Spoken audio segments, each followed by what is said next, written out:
Welcome to Teledal TV. This is Beyond the Scores. As always, I'm your host, Taf Wada, bringing you all the latest and best in action in sports, locally and international. As always, we have a special program for you today. Tay mununyo am Usman Gay will join you Stobi, while we have a very special guest, Adama Demba, Moistai Bati Askanbi. I'm sure you'll see her all around Teledal TV. So she's joining the show. We're going to discuss local things, affairs, sports, and everything going on. Mujanga, a few things about sports, Tamit, and just quick discussion, man, Aksma Harit, si Ramadan. So I hope you enjoy the show. Adama Mangla, welcome, si Beyond the Scores. Thank you. Thank you, Tafara. Assalamu alaikum, yen mimane kedi setan fi Chitala TV.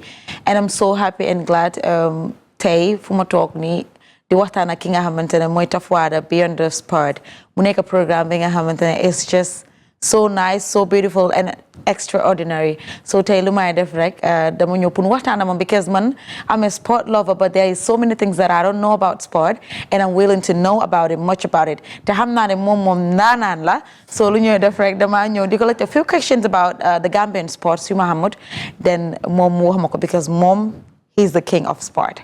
Anyway. But I appreciate that. It's great to have her on the show. What we'll do is we'll take a quick break, and then when we come back, we'll have questions, get the discussion going. But don't go anywhere after the short break.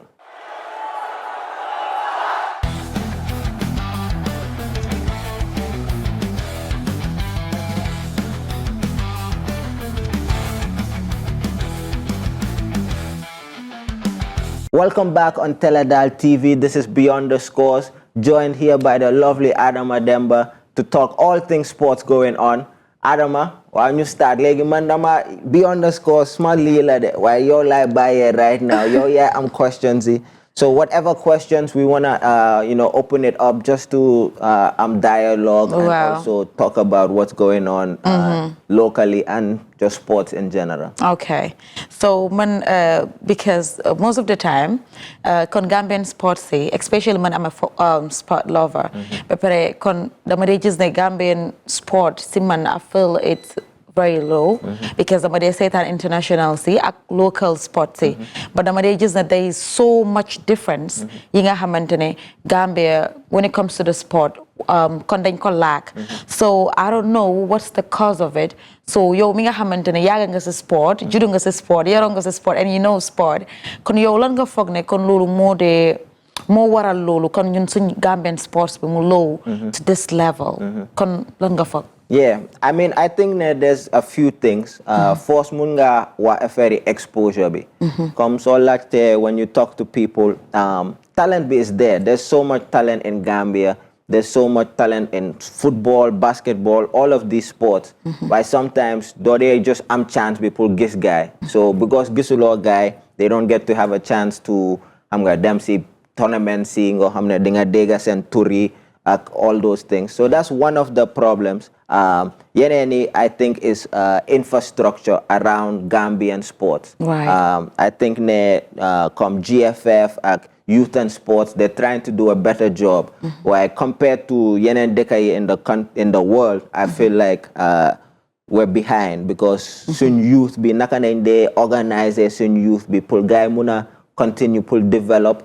Lolo is a problem, I think. Then plus if guy muna train ak practice naka nyata training facilities wala courts so ame yo yep yange increase talent bu already neka fofu guy ñu nge improve then so dem pour compete ak ñeneen dëkk yi mun nga nekk ci level bobu top 10 maybe waaye su dee benn court bu baax nga am su dee even yange amee talent you're still not gonna get the best out of that talent. Definitely. So making sure we're more organized, I think dinañu dimbale a lot for things like that.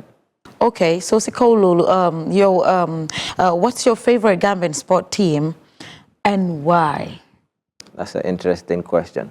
My favorite Gambian sport team, well, Legi Mange cover league, so Buguma I'm favorite. Why? Timey, just growing up, small papa, small family, they supported Real de Banjul.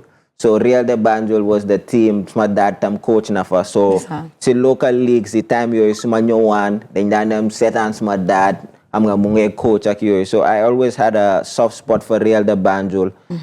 I have some family that are coaching at Medina United tamit. So ñaar yooyu. But I don't really have a favorite team. I would say my favorite athlete mooy Gina Mariam Bass. To man she's great. Yeah, she's great. Like Starla. Man, Starla, she's very great. I think we need to pump her up more in terms of data because just num ñu defal represent ñu Olympics, World Games, in terms of just the global stage. Amut ñu bari ñu def lu. Lolo did it. She's a star. But it's cool, Lolo. Gina Bass. Kon dafa nekk the type of person boo xamante ne she's confident with what she do and dafa nekk nit ki nga xamante ne dafa gëm lu mooy def xam nga kon si àdduna always no matter what you're doing gëmal li ngay def especially fii Gambia I think we just need to push us because am nañ fi so many people ñi nga xamante ne they have so much talent with sport especially when it comes to football am na jigéen yi nga xamante ne fii they're really doing good and even with this basketball players and all of that because I live around Sibek and I know much better about it gis naa xale yi nga xamante ne they're doing very well with basket they're doing very well you know kon I think Gambia we should push the sport no loolu like comme kenn comme Gina comme yaa ngi wax comme xale yu jigéen yi ñaata xale yu jigéen ñoo am kenn kuñ mun a gis koo xam ne man kii laa bugg a mel nii o xam nga bariwul si sport góor yi sax mun ngaa ne Minte ak Baro waaye jigéen yi pour Gina Bass lu mu def pour won leen ne su dee da nga bugg a sport su dee da nga bugg a def lii mun nga koo def nga represent sa dëkk mun nga koo def ak xam nga you can still have the fame ak yëpp loo bugg a if you work hard te so comme noo ko waxee Gina daf dee wone boppam well man xaw ma ko obviously waaye from Luma Guest, they want a bopam as but she loves Gambia. Work hard. Do they amul problem again? She represents Gambia and I think herself very well. So pull xale yu jigéen ak góor yëpp su dee dañoo xool kenn koo xam ne mu ngi represent dëkk bi with class ak yooyu. I think we need more of that. To motivate. It's very important. To motivate. Because the reason why I love sport, Obi Konate mo Fisco Kanate, mooy suma maam. So I know about sport and wow, suma blood bi la bokka, you understand? So Walidan, kon Gambia everybody knows. So pare man suma rakki papa, Njogu Demba from Sweden is a football player. So dama bokk bola si GNC. So most of the time dama dee toog ma ne kon Gambian sport man fu ma dee wish pour mu àgga fa gisuma ba tey mu àgga foofu and I think dañ war a start li nga xamante ne mooy academics yi they don't have to joke with it ba pare war nañ la ne sponsor di leen dimbale and push them hard not only football kon loo xamante ne dafa represent sport rek they should not joke with it because sport dafa nekk li nga xamante ne it's worldwide et puis dafa nekk li nga xamante ne we should not joke with it waaye kon dama feel ne Gambia duñ dee support xale non loolu la tamit waaye loolu beneen discussion la because comme nu ma ko dee xalaatee soo nekkee kenn comme yaa ngi am doom bu bugga sport waaye yow tamit yaa ngi xalaat future bi lan mooy percentage bi mu mun a génn si sport mun a am xaalis si sport so a lot of times si kër bi sax gars yi duñu leen dee support waaw dañ leen dee discourage parents yi dañoo ne demal te understand naa ko de waaye man because sports laa bugga te loolu laa gëm man tam dama bugga parents yi ma won leen ne xam nga mun nga ibi dara si sport si lane bi obviously ba tey trial pour jànga ak yeneen lii pour balance ko waaye su structure bi baaxee around sport soo gisee yeneen dëkk yi ñu bari sports moo seen way out noonu la gars yi dee mu ne dem dundal seen family ak yooyu mun nañoo dem dukki dem dëkka place yu bari just because of sport waaye sometimes because of percentages yi I feel like si kër bi our parents are included well because da nga just even xale bu jigéen sax si kaw loolu most of the time man dama dee wax ne even parents yi ñoom tam they have a big role to play when it comes to support their children especially si yifi sport muy jigéen muy góor xale always what he or she loves danga ko war a support towards that loolu mooy tax mu war a aaga fi nga xamante ne foofu la mbébé pour aaga potential bi as much as you can get out of it exactly but kon fii tamit most of the time da ngaa dégg dañ dee waxale ne yow sport du la may dara wala da nga dem be aga waaye xale lu mu feel like pour def rek bàyyi ko mu def ko especially su fekkee ne moom loolu la bëgg si biir xolam bàyyi ko pour mu def ko it's very important so foog naa ne tamit kon Gambian parents yi they should consider that as well après sport dafa nekk li nga xamante ne waruñ ko di ko foyee because sport moo nekk di yóbbu mu ngi yóbbu wool bi après soo bàyyee xel si jamono buñ nekk ni sport mu ngi def lu rëy si àdduna. No sport dafa always nekk loolu. waaw so man lu ma dee wax tamit mooy ne sport du nekkut affaire yi just xaalis bi ak loolu man play sports 20+ years mun naa wax tamit ne nit boo dee nekk because of sports tamit daf la dee dimbale boo xam ne dafa dimbale sa family everybody loolu lay wax cause sports su dee yaa ngi play team sports foog nga mun a nekk ak nit naka nga ne play man ak yow foog ñu try pour win so loolu daf laa nekk nga xam ne soo nekkee si community or liggéey or dara si kanam mun nga def ak nit cause ñun ñëpp a jógee fuñ jógee so even su dee maa ngi play football ak Bakary ma fii la jógee man fii la jógee waaye xam nañ ne goal bi nañ am so dañoo communicate so loolu daf la dee mun a gën a pour nga reach to that goal definitely te den daf la dee jàng affaire yi discipline cause doo mun a nekk def sports te amuloo discipline daf la dee jàngal affaire yi hard work daf la dee jàngal affaire yi mun a lose ak win cause si àdduna dangaa lose benn bés dangaa win te sports daf la dee jàngal naka ngay dealee with tey dama lose maa ngi mer waaye foog ma jóg ëllëg ma defaat ko. waaw moo nekk confidence bi in you. ba pare the courage bu mu la dee jox. confidence wow so it's very important it's not only about sport kon sport nekkul ne kon play football rek la. wala sport bi nga def daf la dee yar am na yarin bu mu dee def si yow. so most of the ñi nga xamante ne they don't know much about sport ñoom they should understand number one it's good for your health. understand nga number two yow soo nekkee si academic boobu you have a boss koo xamante ne that person need to lead you so borom bu mu laa lead si kaw loolu dina la war a advise lii ak lii nga war a def ba pare it disciplines you 100%. so most of the time ñoo xamante ne they don't understand much about sport kon man suma maase I think they should learn from that ñu war a xam ne yaa ngi kickball rek di daw waaye there's so much more lu nekk di health exactly so ñu ñëw si next question bi muy how do you think sport can contribute to Gambians youth development how do you think comme luñ ko doon waxee rek just comme confidence boobu tamit ne you can do something because confidence dafa over important mentally it is comme pour gëm dara comme nu ma doon wax pour ak Gina Bass bi mooy pour am dream sa nit dañ dee underestimate nit mun a like gëm ne mun naa def dara pour loolu is a big thing especially pour xale da nga bëgg a xale always gëm ne mun naa nekk président su ma buggee mun naa nekk whatever so I feel like suñ munee dimbale sports cause ñu bari ñoo love sports especially xale yu góor yi ñu ngi play sports yu bari suñ munee install infrastructure bi boo xam ne gars yi mun na ñoo develop am confidence bi as fuñ nekk ak fuñ mun a nekk rek su ma liggéeyee comme lu may wax du sports rek su ma liggéeyee lu hard mun naa am dara si àdduna so loolu soo ko munee dugal si xeli nit yàlla daf la fa dee àggal waaw yàlla daf la fa dee àggal sa because da nga am éene bi ba pare da nga am kon loolu mu ngi sa xel mu ngi sa biir xol ba pare yow feel nga ne kon si àdduna rek looy liggéey soo feelee like loolu moo la mun a may alal bi nga bugga si sa àdduna daf la ko may because in life everything goes with fate ba pare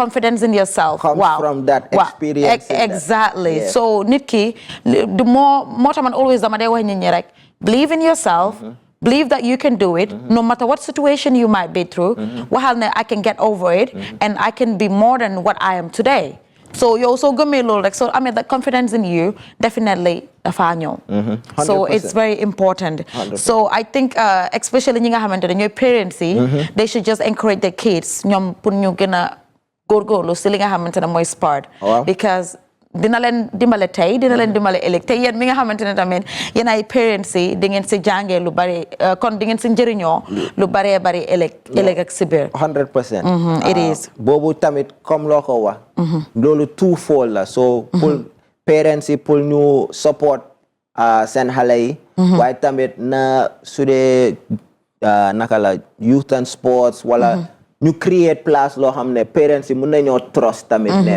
maa ngi laa bàyyee suma xale ne gars yi dinañ develop xam nga lu ma mean cause right now soo bàyyee sa xale naka ngay xamee ne comme ñu ngi koo jàngal lu baax o mu ngi jàngal discipline so suñ amee place yoo xam ne academies wala schools wala infrastructure yoo xam ne di nga mun a xam ne waaw trust naa ne ñii suma xale bi suma ko yóbboo fii su after school dina train bu baax dina lu baax dina am si loolu so ñaari yëpp a war a xew pour development bi xew léegi what's the biggest sport challenges in the Gambia and how can it be addressed kon lan nga foog ne kon loolu noonu lañ war a adressé Gambian sport bi kon luy tax ñun ñu mun a aaga fuñ bëgg a aaga ak lan nga foog ne loolu lañ si war a yokka ak loolu lañ si war a wàññi because man I think 2026 inshallah 2027 man always lu ma dee ñaan yàlla moo nekk Gambian sport mu war a aaga fi nga xam ne which is gonna surprise them so dañ leen noppi leen ñu silence leen well, my celebration. Inshallah. No, 100%. Very good question. Pullman, like I said, infrastructure, my main one. Because right now, I'm Gambian stadium, I'm soon home stadium. Very important. Very important. The place you hamne come, am basket. Then create infrastructure. Being hamne player, you play, player, you continue to develop. am na yeneen yu ñu war a change waaye suñ munee invest in tout soo gisee Sénégal soo gisee Morocco soo gisee yeneen dëkk yi start di top si football ak yeneen sports yi cause dañ invest si stadium si place around yoo xam ne player yi mun nañoo dem use loolu so right now soo demee benn stadium moo rek a am si ñetti dëkk so ñëpp de war a dem play si stadium boobu nit yi mënuñoo play as much so dafa tax xale yi sax ñu sawar ak yooyu loolu lay wax if there's more exposure to yeneen place di nga gis ñeena gana play tamit so I think suñ mënee really focus on infrastructure first then yeneen yi yëpp mën nañoo start to develop after loolu waaw it's very important so kon war nañoo dimbale bu baax a baax bu ko defee even stadium bi sax ak yooyu yëpp those are things yi nga xamante ne should be done long time ago ba pare si kaw loolu those are things yi nga xamante ne kon war nañ ñu ko providal because da ngaa gis even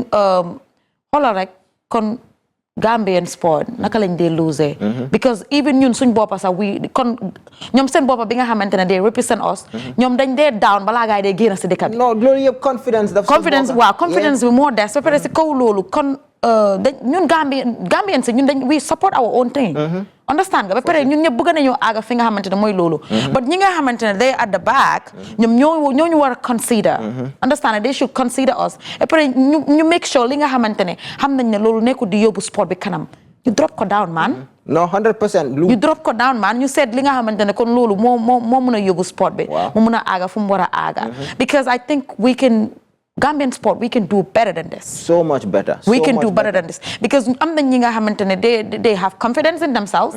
They have, they know sport. They can do sport. Yo, mi nga xamantene yo Tafada, yo nanan nga. Kon yen Tafada bi ngeen gis ni mu tok fi. Maybe you guys you don't know him. But ki nanan bi nga xamantene. Come on, man. No, there's a lot of talent yoo xam ne it's sad ne egganguñ fu ñu war a nekk waaye man I try to be optimistic even though I feel like foog ñu wax affaire yi lu ñu war a improve I also think ne dafa important ñu gis fu ñu jógee ak fu ñu nekk so ñu ngi always improve te dëgga maa ngi gis improvement mu ngi slow and it's slower than it needs to be which is exactly obviously a problem waaye dëgga is improvement xew na comme lay wax ni si stadium bi man ma wax la exemple man moo nekkee xale one of my best memories moo nekk under 17 bi bu ko gaay téyewoon fii waa ndeysaan gaay di play stadium ma dem si benn si games yi time yooyu du ma daan xalaat Messi Ronaldo sax man seeni ñaasi twins yi ñoo nekkoon si team bi man so and they were doing great oh my God loolu daf ma inspire so maa ngi wax ne comme stadium bi pour xale yi mun a dem seetaan matches yi mun a gis seen dëkk yi ak seen players yi sax loolu dafa make so much impact si xale yu seen life o mag yi sax xalaatal kenn ku nekk 70 musuta gis Gambia dem World Cup sax xalaatal nu moo kontaanee su dee dëkkam dafa dem World Cup so just pour gis sports daf dee gisal Sénégal after bu gaay mu ne AFCON bi sports dafa over powerful so daf dee mun a isi dëkk together so yaa ngi gis ñëpp ngi am seen problème fii ñëpp seen problème waaye gis nga Gambia bu gaay demoon AFCON di def well naka la dëkk bi ñëwee together ñëpp ñëw support togetherness ba pare si kaw loolu dafa gën a tax xale yi sax dañoo sawar pour dugg ci li nga xamante ne mooy sport waaw because kon dañoo gis sport ban njëriñ la am ak sport lan la bilal ay nit ak naka la dimbalee ñi nit yu bari si seen life understand nga ba pare ñi nga xamante ne kon ñoom ñooy Gambian footballers yoo xamante ne kon sign nañ leen from other countries and all of that kon Sadio Mané kon ma wax la rek the confidence ku ci imagine the last goal bi nga xamante ne moom la gaay waroon a score pour ñu ne Sénégal jël nañ ndam bi because he believe in himself kon dafa gom boppam understand nga ba pare mu gom dëkkaam so ñi nga xamante ne tamit they doing sport kon I won't mention names ñi nga xamante ne kon ndaanaan lañ and people know them worldwide ñoom tamit when it comes to kon Gambia suñ waree dem li nga xamante ne muy World Cups wala understand nga they should contribute 100% they should come around nit ki amuloo fen fudul sa dëkka nit ki amuloo fen fudul fi nga bokka and Gambia kon we have smart people we have intelligent peoples we have nit yi nga xamante ne kon masha Allah all over the world ñun Gambian kon yàlla daf ñu may li nga xam we have daf ñu may lu bari come on so I think balaa ñu ko wone beneen dëkka wala balaa ñuy support beneen dëkka we should support our own thing 100% we should support our own thing ba pare nañ make sure tamit ñu invest li nga xamante ne mooy sport because xale yu bari mun nañ football balaa nga koo xam demal ay talending non foofu laay wax loolu laa doon wax demal ay talending man sometimes dama dee waaru if you see them they just so great nga dem Latrikunda Jaman ay bundas man Latrikunda Jaman foofu laa juddoo foofu laa yaroo nga dem Banjul man ay football te am na ñeneen amuñ daala yu correct sax amuñ def mun football so yaa ngee ne suñ mënoon a jox ñi opportunity they need to give them that opportunity and the chance for them to be doing because 100%. you know Gambia xale yi mun nañ football balaa nga koo xam man sometimes kon like ay sondis ak yooyu ma ne la dama dee génn dem toog si bekk di seetaan gaay suñuy football da ngaa gis damaa yuuxu kon ko because I just love it ba pare kon dama bëgg kon suñ brothers yi nañ leen jàppale they need that nañ leen jàppale nañ leen value ñu xam ne Gambia la we have our own thing te ñun si luñ dugga rek dañ ko mun non man di lu ñooy def rek dañ ko mun di gis ay Sénégal maa ngi gis Cape Verde ñooy dëkk bu tuuti ñu ngi dem World Cup man léegi amatut excuse ne Gambia dafa tuuti wala dara ñu mun ak luñ am ba pare the capacity we have enough right now Ned we have to get our things together and we have to help grow sport du football rek waaye football mooy main one bi waaye man bugga naa gis ñu am Olympics yi ñu ngi saani gaay volleyball matawut man dama just bugga sport I'm telling you lu nit yi bugga seen xol bi rek gaay express ko I'm telling you even parents yi even xale da ngaa gis dëgg la nekkuñ si western world bi waaye tamit ñun si western world bi lañ bokk right now waaw léegi amut right now social media ak internet rek yëpp dafa connect everything is connect so even parents yi nga xamante ne sax man because man as a parent man dama dee wax always sa doom su like even muy bale mu like swimming mu like li nga xamante ne football lu mu mun a like rek even fecca sax it's all about sport man I was once a dancer KMC dance group I was the girl bi nga xamante ne I was small by the age of 7 and I was doing sport boo xamante ne in the Gambia if you search for KMC dance group you will see me by then I was 7 years old and I was doing sport I was dancing all over my tukki to Deka you understand exposure and all of that it's all sport so parents yi nañoo support xale yi di leen jël di leen yóbbu seen free time like Sunday Saturday a period of day tax ñu gën a aware understand nga waaye doo jël xale yi rek di leen bàyyi si kër bi you don't take them to anywhere ñu ngi am energy bu bari waaw ñu ngi am energy waaye yaa ngi raise seen spirit on that age man dama dee wane kon ñun suñ amee man kon su ma delluwee back to that 7-year-old come on I will be something else loolu la suñ mu ne loolu back to mu ma doon wax affaire yi pour kenn góom dugal sa biir xel bi ne mun ngaa def anything na teguma ne dañ ko dee def ñu tey ko de waaye Gambian sometimes dañ dee limit loo mun a xalaat waaw if that makes sense wala danga ko xalaat sax ñu soofal la ko waaw comme loolu du mun a xew that's bad that's real bad waaye comme soo demee si dëkk dañ bugga even su dee du xew pour most nit dama bugga 90% of ñëpp ñu teg ne mun naa def lu ma bugga parce que loolu dafa dugg si yow ba pare xam nga yàlla mu ne dimbale sa boppa ma dimbale la te nit ki am nga so many mbébé gom sa boppa let me tell you one thing Tafada how I become a TV presenter it was a passion. Boo xamante ne man dama bëggoon loolu because dama bëgg affaire yi and whatsoever. And then tey nekk naa ko. Because dama ko gëmoon si suma boppa. So kon ñi nga xamante ne most of them ñoo xamante ne yaa ngi feel like ne lii maa ngi ko bëgg a def ñu ngi la say discourage. Come on, just forget about them. If you say that you can do it, you can do it. With or without them. Benn yàlla moo fi nekk. Understand nga gomal yàlla bi and nga gom have that confidence in yourself. Ne lii I can do it. Then come on, you can do it. Dégga leen Adama. You can do it. So si kaw loolu ma laajte beneen question bi nga xamante ne yow yaay suma teacher tey because yow wax naa la kon you're the king of sport. No problem. So beneen question bu ma bëgg a laajte waat moo nekk can you share a memorable Gambian sport moment or achievement bi nga xamante ne Gambian achieve nañ ko when it comes to sport. Buguma sata buma defoon si last question bi de waaye Gambia winning under 17 bi Pullman I think it was 2006. 6 years. Wow. It was. I can fully remember. And to man, that was like, it was the coolest moment. Yeah, everybody was jubilating and happiness. It was man, I love Gambia. Yeah, no, the moments you're in a gonna feel. Wow, even games, no matter when MC game, man, I will always support my motherland because I'll feel like you don't feel like you're telling me feel like Andy, tell me feel like your delos. So man, they could be man kon luma dee xalaat rek fu ma dee bëgg mu aaga waaye tamit ñi nga xamante ne they need to help us. No, they not help us. They need to do it. They need to push us. You understand? You know. Because Gambia talent be lufa neka is too much. It is. And yeah, come no matter what, that under 17 team, this is still 20 years later. And man, we're doing perfect. No, that time it was just amazing. That team was my favorite. So tough. Team. Siko lolo. Why? Lan nga foog ne lolo moo tax that confidence in them and what was pushing them. Big under 17, they were doing that great. What's the main reason?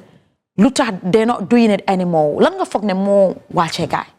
Man na wàcce la. I think ne the fact ne mu ngi woon fii daf ñu dëmbale lu bari. Comme nu may wax pour mun a support team bi loolu daf dee over enhance. Comme soo nekkee player nga mun a dégga sa supporters yi sa families yi. Na teguma ne naka la host nañ ko depuis time boobu mu ngi ko hostee. So I think ne confidence of nekk kër yaa ngi dégga caw bi after games si tournament bi. I think loolu daf ñu over dembale pour win ko. The other thing mooy ñu bari suñ players yu bari yoo xam ne dañ over mun play. Léegi gars ñu ngi dem play feneen.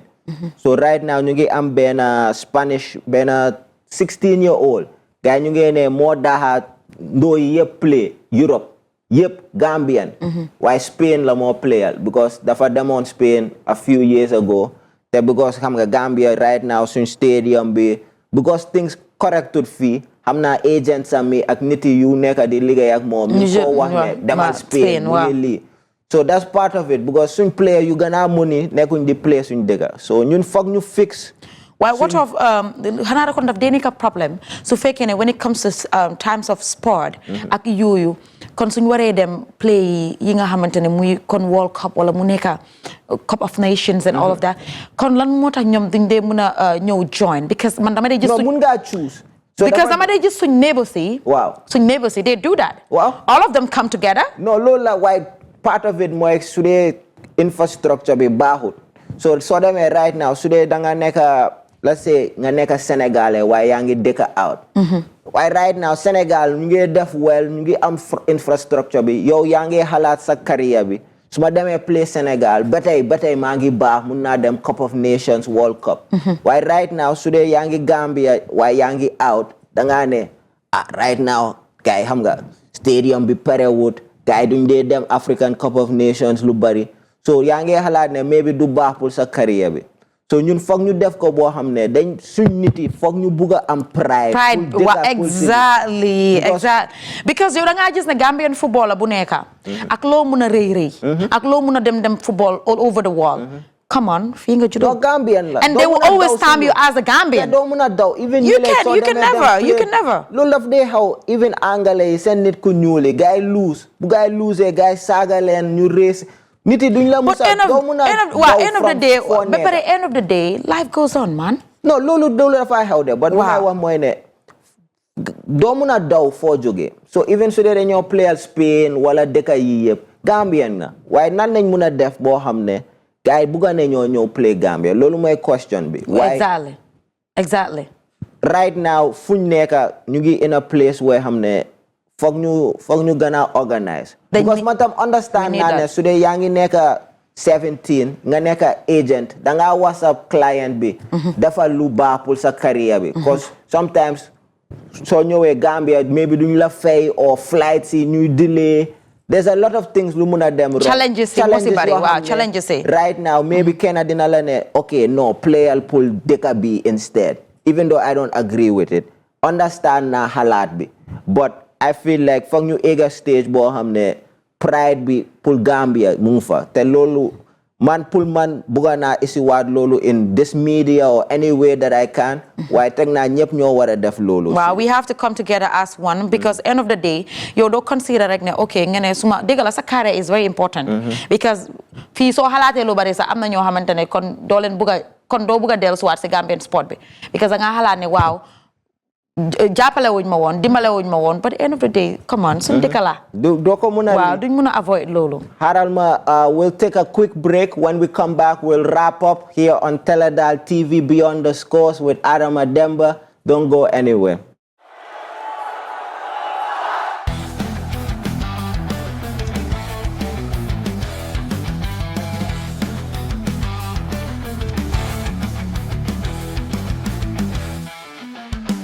Welcome back on Teledal TV here on Beyond the Scores. maa ngi fi ak Adama Demba mu ma laaj questions you overnight and having a nice discussion Adama ma bàyyi la ko.